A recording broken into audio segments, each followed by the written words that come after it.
William is reportedly formulating a plan to finally strip Prince Harry and Meghan Markle of their HRH titles. Markle is still using her HRH title despite agreeing to drop the title when the Sussexes left royal duties.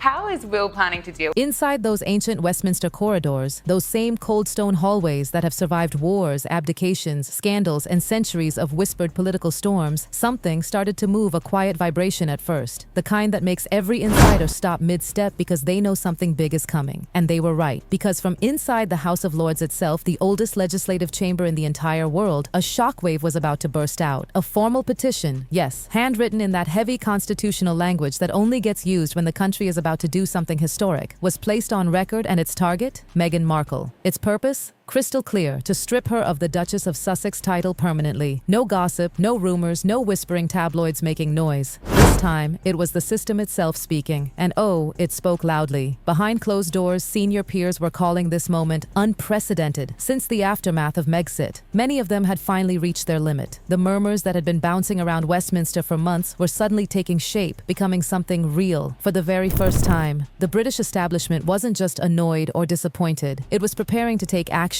And that was the moment everyone realized this wasn't some family drama anymore. This wasn't about who liked who or who refused to curtsy. This was now a matter of the state. The machinery of British power was shifting, and it wasn't shifting in Meghan's favor.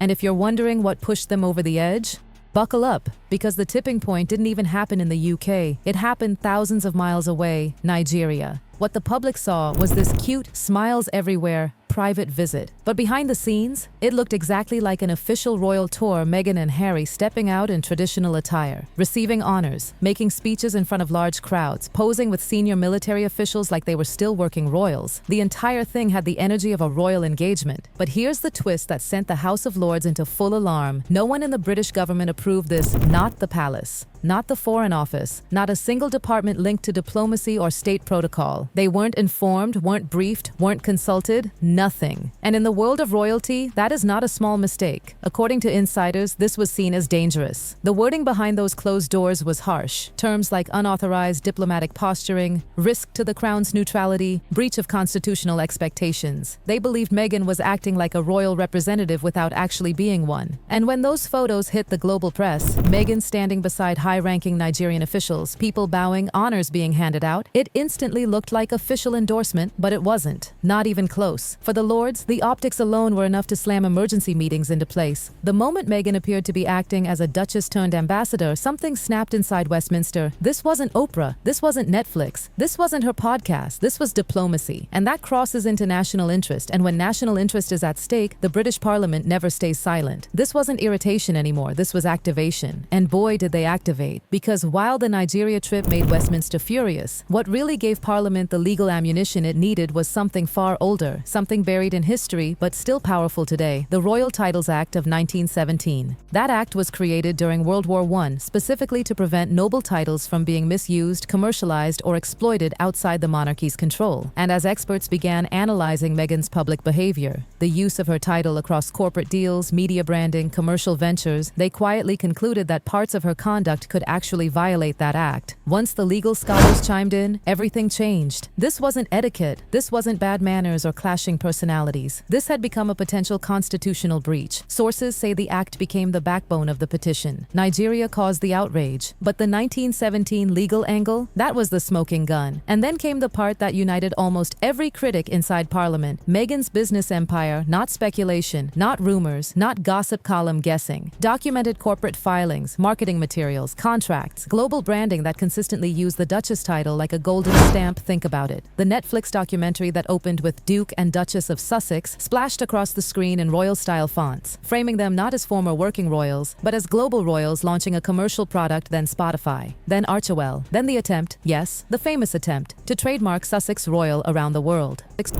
A move Queen Elizabeth herself stepped in to block after advisors warned it would practically turn a royal title into a global business franchise. To the House of Lords, this was no innocent overlap. It was a strategy. It was deliberate. It was transforming the Sussex identity into a commercial brand powered by royal status. For centuries, royal titles were symbolic. Now, They were assets, and assets come with rules. Rules come with laws, and laws come with consequences. Inside Westminster, this didn't look like ambition. It looked like transformation. A duchess evolving into a full-blown Hollywood entertainment figure while still using a title she was never meant to monetize. And that, they decided, could no longer be ignored. Another key issue? Royal communication protocol. It's not some outdated tradition. It's a shield. It exists to prevent royals from making statements that embarrass the institution or contradict the monarchy. But Meghan, she repeatedly stepped outside that system. Her podcast Archetypes became Exhibit A. She talked about royal treatment of her child, her mental health struggles, accusations of racism, private experiences, everything that the palace is trained never to address publicly. Every episode created headlines, and every headline traveled far beyond her audience. To the House of Lords, these weren't podcast stories, they were violations. They cited her podcast as supporting evidence that she had repeatedly broken centuries-old expectations that royals, or even former royals who still hold titles, do not publicly present narratives that harm or contradict the institution. They saw it as humiliation on the global stage. A duchess airing grievances using the weight of the title that the monarchy had given her, and the Lords believed the monarchy had stayed silent long enough. Then there was the breaking point on the public side. A national YouGov poll shook the palace and Westminster alike. 77% of the British public wanted Meghan's duchess title removed. That's not a small margin. That's not a divided country. That's a national verdict. And 61% believed Harry should lose his titles as well. Parliament does not take those numbers lightly. A statutory revocation.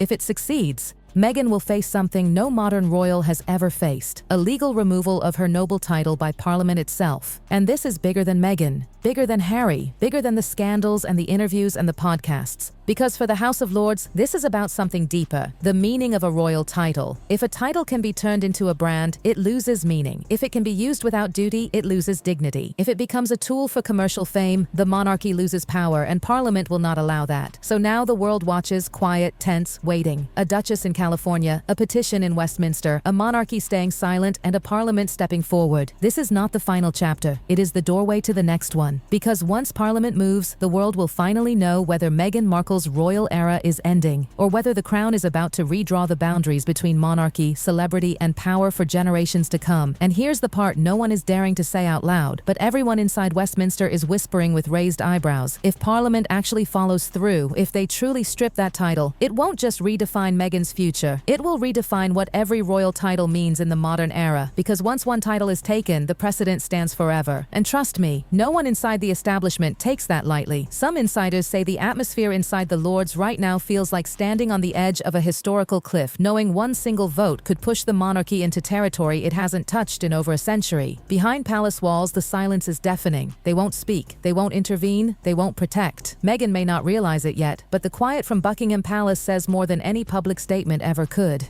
It's the kind of silence that feels intentional, strategic, almost like the monarchy is stepping far back and letting Parliament do the dirty work so the crown's hands remain perfectly clean. Meanwhile, in California, the tension is rising. People close to Meghan say she was blindsided, stunned that the House of Lords went this far. She believed the controversy had cooled. She believed the distance, the documentaries, and the brand deals were enough to detach from the monarchy's political and constitutional weight. But the establishment doesn't forget. It doesn't ignore. It watches. It waits. And when it moves with precision. Right now, Meghan stands at the center of a storm she never imagined would become this powerful. Her future as the Duchess of Sussex is hanging in a place more fragile than ever before. And whether the title survives or becomes a relic returned to the crown will reveal exactly how far the monarchy is willing to go to protect its identity in a world where celebrity and royalty are dangerously starting to look the same.